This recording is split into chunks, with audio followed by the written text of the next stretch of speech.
Mu ndirimbo Mani Martin yakoze harimo Urukumbuzi, Intero y'Amahoro, Ituro, Amani, Akagezi ka Mushoroza, Afro, Romantique, Amateka, Amazi Magari, Icyo Dupfana n'izindi nyinshi.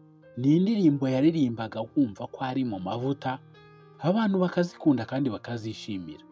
Hamaze gushyira hanze alubumu nyinshi, harimo iyitwa Afro yasohotse 2017, Isaha ya Cyenda yashyize hanze 2008, Icyo Dupfana yashyize hanze 2010, Intero y'Amahoro yashyize hanze 2011, na Destiny yashyize hanze 2012.